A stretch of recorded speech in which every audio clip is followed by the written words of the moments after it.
কেন্দ্রীয় সরকার একাধিক জনমুখী প্রকল্প সম্পর্কে পিছিয়ে পড়া এলাকার বাসিন্দাদের সচেতন করতে বিশেষ কর্মসূচি শুরু করল নয়াগ্রাম ব্লক প্রশাসন। কেন্দ্রের জনজাতি গরিমা উৎসব 2026 এবং জনভাগিদারি অভিযান কর্মসূচির মাধ্যমে কেন্দ্রের বিভিন্ন প্রকল্প সম্পর্কে অবহিত করার পাশাপাশি স্বাস্থ্য শিবির ও সাধারণ মানুষের চাহিদা জেনে নেওয়ার উদ্যোগ শুরু করল নয়াগ্রাম ব্লক প্রশাসন। সোমবার নয়াগ্রামের আম্বিশোল গ্রামে এইরকম শিবির উপস্থিত ছিলেন নয়াগ্রাম বিধানসভার বিধায়ক অমিয় কিসকো, বিডিও শান্তনু সরকার প্রমুখ। এই দিনের কর্মসূচি সম্পর্কে বিডিও সাহেব বলেন, মানুষের সমস্যা শোনার জন্য এরকম উদ্যোগ, সবাই যাতে কেন্দ্রের সুযোগ সুবিধা পেতে পারেন, পাশাপাশি স্বাস্থ্যের কথা ভেবে থাকছে এই স্বাস্থ্য পরীক্ষা শিবির। বিধায়ক অমিয় কিসকো পিছিয়ে পড়া এলাকার জন্য কেন্দ্রের এই ভাবনাকে সাধুবাদ জানান, পাশাপাশি জানান নয়াগ্রাম ব্লকে মোট 33টি শিবির হতে হবে যাতে সমস্ত গ্রামের মানুষ অংশগ্রহণ করতে পারে।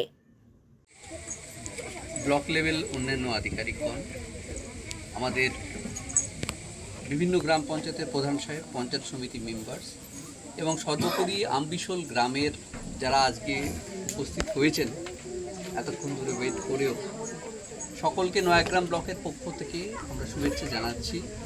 আজকের দিনটি মূলত আমাদের যেটি আজকের উদ্দেশ্য হচ্ছে জন ভাগিদারি সবচেয়ে দূর সবচেয়ে পেহলে, কেন্দ্রীয় সরকারের একটা অভিযান বলতে পারেন, যে প্রত্যন্ত গ্রামগুলি যেখানে বিশেষ করে ট্রাইবাল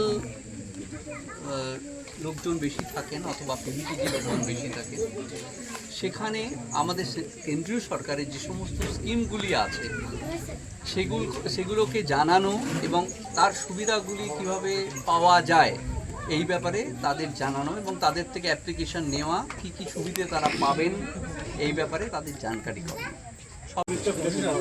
33টা গ্রামে হবে, তার মানে মনে হচ্ছে আমাদের পুরো নয়াগ্রাম ব্লকের 12টা অঞ্চল কভার হয়ে যাবে।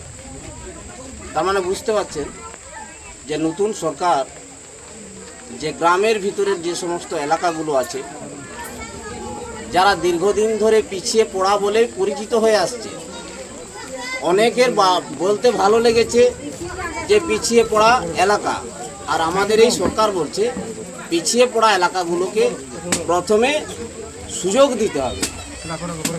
এই জন্য এই প্রকল্পগুলো চলছে।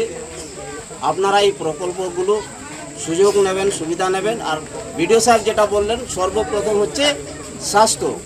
আপনারা নিজেরা নিজেদের স্বাস্থ্যের দিকে নজর রাখবেন। স্বাস্থ্য ভালো থাকলে আপনারা সব কিছু ভালোভাবে কাজ করতে পারবেন।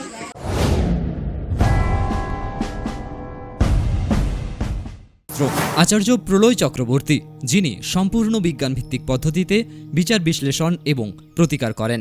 পদ্ধতিগুলি হল গোষ্ঠী বিচার, সংখ্যাতত্ত্ব, বাস্তুবিচার, হোরারি, আধুনিক ট্যারট কার্ড, হস্তরেখা ও ফেংশুই।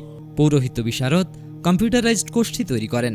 চেম্বার প্রতি বুধবার বেলদাতে, কেশিয়ারি মোড়, শ্যাম হোমিও হলের নিকট, সকাল 10টা থেকে বিকেল 5টা এবং সোমবার ও শুক্রবার ঠাকুরচক বাস স্ট্যান্ডে বিকেল 3টে থেকে রাত্রি 8টা পর্যন্ত। এছাড়া বাড়িতেও চেম্বার করেন ঠাকুরচক হাই স্কুলের নিকট প্রত্যহ সকাল 9টা থেকে 11টা পর্যন্ত এবং বিকেল 3টে থেকে সন্ধে 6টা পর্যন্ত। এছাড়া প্রতি ইংরেজি মাসের প্রথম ও শেষ সপ্তাহে রবিবার সকাল 11টা থেকে 5টা পর্যন্ত জুনবলদা 9 নম্বর অঞ্চল অফিসের নিকট চম্পা স্টুডিও দ্বিতলে। কেশিয়ারি আপ্যায়ন লজ প্রতি ইংরেজি মাসের প্রথম ও শেষ সপ্তাহে শনিবার। নিজেকে আপডেট রাখতে ফলো করুন সানন্দা নিউজ।